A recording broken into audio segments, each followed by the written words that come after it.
Balearen eguna nik uste herritartasunari oso lotutako ekitaldi badala, kultura ekitaldi badala. 2004 urten sortua, Benito Lertxundik horren ondo jaso zituen eta ezagutera eman zituen bale arrantza horren kronika horren harira, nik uste herria oso identifikatuta sentitzen den eta herri izaera bintzat bertan islatuta sentitzen den kronika bada eta herriak ere horrela jaso du.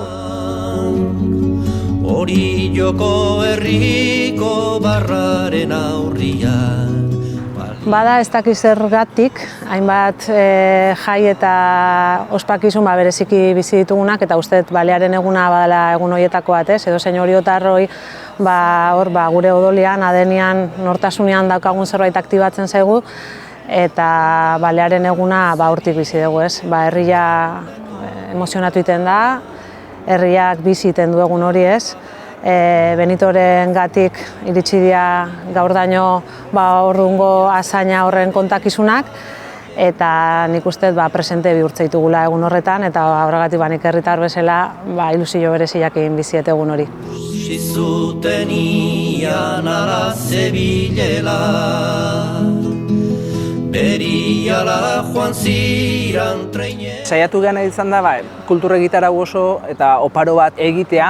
Izan ginen horri ere begira jartzen diguna, baina izan nahi dugun horri ere begira jarriko gaituna.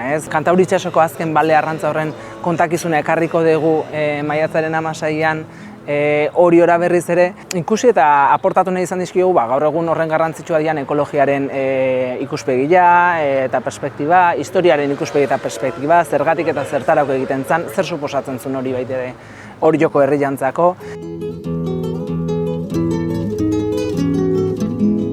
Egia esan, kontratu hau berezia da, dudarik gabe.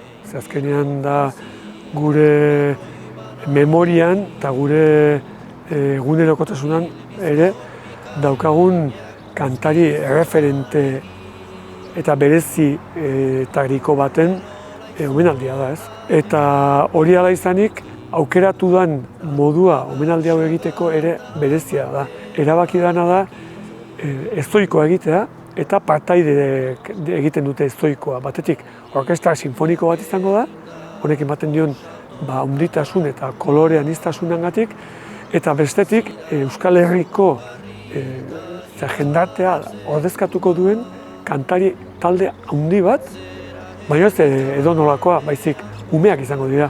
Eta hori, ikuskizun, ia zer moduz guan izango gea, bertan izango gea, Benito dana ondo dala behintzat, eta holaxe ilusio handiakin. Musika eskolan bizi dugu 40. urteurren hau, ilusio handikin. Nahi izan dugu ospatu musika eta dantza eskolak inguruan daun komunitate osoakin. Ze denak batea egiten dugu, musika eskola. Ikasle, irakasle, guraso eta denekin. Orduan nahi izan dugu ahalik eta partaide gehien kontzertu berdinan elkartu. Eta hori dela eta izango gea 350 partaide.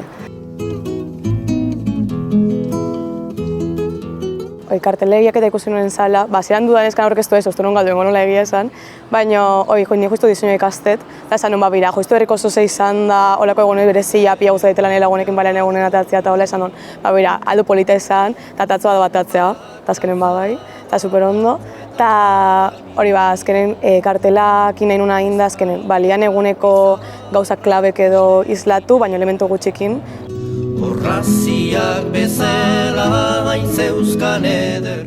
Asko gustatu zait, nola egongoan beroketa zati bat, ekitaldi horiek azkenengo egunera heldu arte, eta hor badaude hainbat ekintza, hainbat kontzertu, hainbat hitzaldi, eta nik uste hori berotzen joteko oso politia izango da, eta ni behintzat gustua joango naiz aldeten guzti, eta gonbidatu nahi ditut herritar guztiak parte hartzea, bai hitzaldi, bai musika kontzertutan, bai ekitaldian bertan, ez bertan parte hartuz, kalean egonez, da. Gora hori jotarrak esan beldur gabe.